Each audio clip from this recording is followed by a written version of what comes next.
Hey everyone, in this video I'm going to talk about few mistakes that we make during the moving on period which makes the moving on period worse and how we can avoid them. I've already posted the same video in Tamil. If you want to watch that, I've given the link in description. Once we get into a relationship, everything we do includes them. And we come to a point where we think that we cannot live without them. Our life will not move without them. To anyone who thought that, who thought you cannot live without the person, your life will not move or progress without the person, I just want to remind you that here you are. Your life is moving on and you're able to make it without them. Of course, it hurts, but life doesn't stop for anyone. With that in mind, let's get into today's video. We have people around us who say, it's just a breakup, get over it. Why are you doing so much for a breakup? But yes, breakups hurt.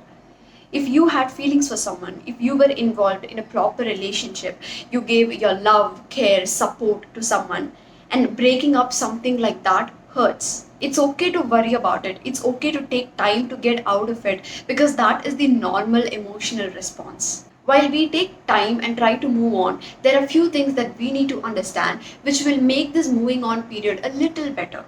Number one, it doesn't matter whether the breakup decision was mutual or if one person initiated the breakup. Both of you will feel the pain. What we think is that they initiated the breakup, so they must be happy. I'm the only one worrying over it. And the very thought of them being happy and you being sad creates even more pain to you. But you need to understand that if both of you were involved in this relationship, if both of you gave equal effort for this relationship, then this breakup will hurt both of you. So understand that it's not only you in pain, it's also them. Number two, if the other person initiated the breakup, the first thought that comes to our mind is that, oh, they're breaking up with me. Maybe there's something wrong with me. We start blaming ourselves. We start questioning our self-worth, self-esteem, and we think that there's something wrong with us and that is why they left us. But you need to understand that them breaking up is not about you, it's about them.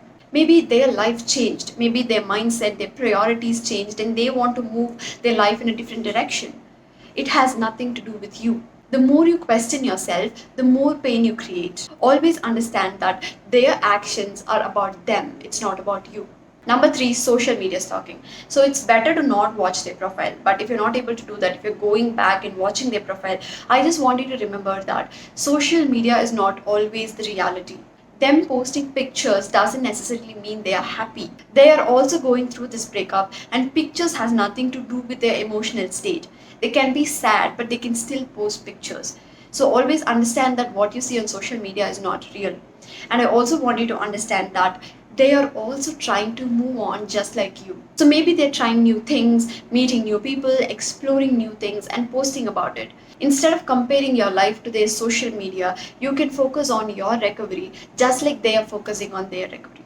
So these are the three things that we overthink a lot about, and understanding this will help us. And here are a few tips that we can use to move on. So the first one is don't watch their social media for 3 to 4 months, because if you do this, you're constantly comparing your life and their life and your pain and their pain, which is only going to make things worse. Next one is vent out as much as possible. Call to that one friend and talk. Because when we go through a breakup, we have these emotions coming out of us. We are either angry or we are sad or we have this pain inside us. And all these emotions inside our bodies trying to get out. So if we release these emotions out, we are going to feel much better. And one way to release them is to vent out about it, to talk about it. So call that friend and talk about this as much as possible. And the next one is calling them or texting them. So this is a normal urge that we get after breakup. We just want to call them and cry, or we just want to send them an angry text. But this is another way of showing our emotions. We are either sad or we are angry and we want to show it to them. We want to express their emotions, and we make this mistake of calling them or texting them, which is only going to make things worse because you're calling them, they don't attend your call, you're texting them, they don't reply you. It's only going to add more pain. So instead of actually calling or texting them, you can take a notebook and start writing. Whatever you want to talk to them, you just start writing it in a notebook. In this way, you're just releasing the emotions in a healthier way rather than actually talking to them and making your pain worse. And finally, try new things. Try to gain a lot of new experiences.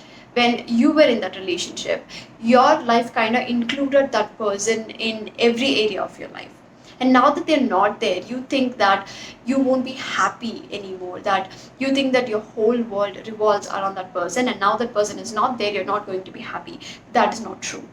When you try a lot of new things, you understand that the world is much bigger than we think, and the experience we gain will teach us a lot. Will teach us how happiness is not dependent on any person. You can be completely happy with yourself. So try to gain a lot of new experiences during this period. It will make this period much, much better. So these are the things I want you to remember. I hope this video helps. Thank you so much for watching.